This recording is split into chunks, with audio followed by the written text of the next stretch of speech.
Judas poderia não trair Jesus? A soberania de Deus e a vontade do homem. Judas Iscariotes é uma figura central na paixão de Cristo, mas sua traição foi inevitável? Ou ele poderia ter escolhido outro caminho? A soberania de Deus e a vontade do homem andam juntas.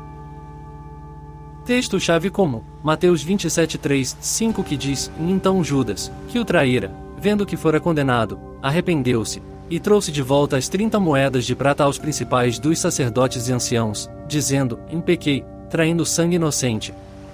E texto de João 6:70-71 que diz: E respondeu-lhe Jesus: E não vos escolhi a vós os 12?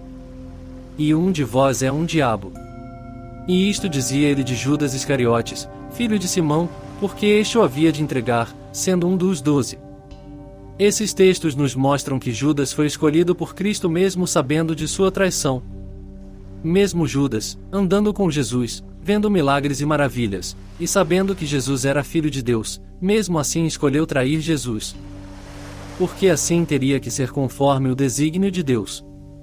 Mas como conciliar isso com sua responsabilidade moral? Lucas 22:22 diz: E, na verdade, o Filho do Homem vai, segundo o que está determinado, mas ai daquele homem por quem é traído. Deus, em sua soberania, dirige os eventos históricos, e mesmo assim a vontade humana também existe. Judas cumpriu um papel crucial no plano redentor por meio de sua decisão.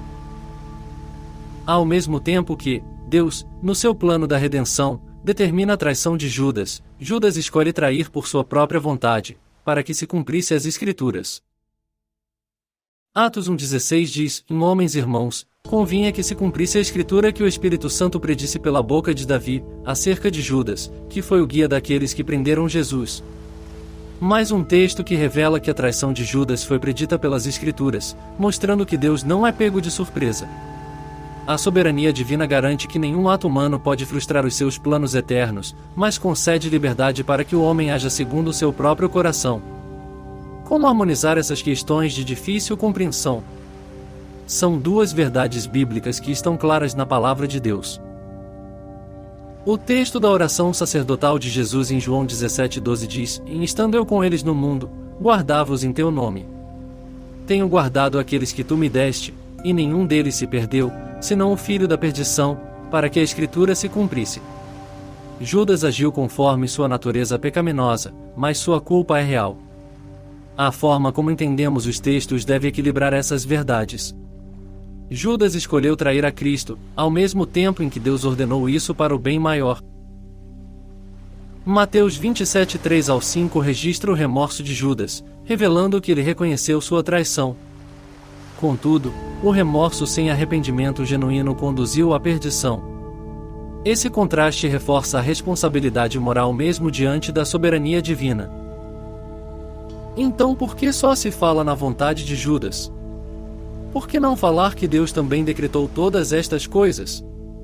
Enfatizar a vontade de Judas ou do homem, e não mencionar a maior vontade de todas, que é a do próprio autor da história, é o mesmo que colocar mais peso em um dos lados da balança. Como cristãos, é um dever reconhecer esses mistérios e saber que nem tudo foi revelado a nós. Isso mostra que somos completamente dependentes de Deus. Em Romanos 11:33-36 diz: Ó profundidade da riqueza, tanto da sabedoria como do conhecimento de Deus! Quão insondáveis são os seus juízos, e quão inescrutáveis os seus caminhos!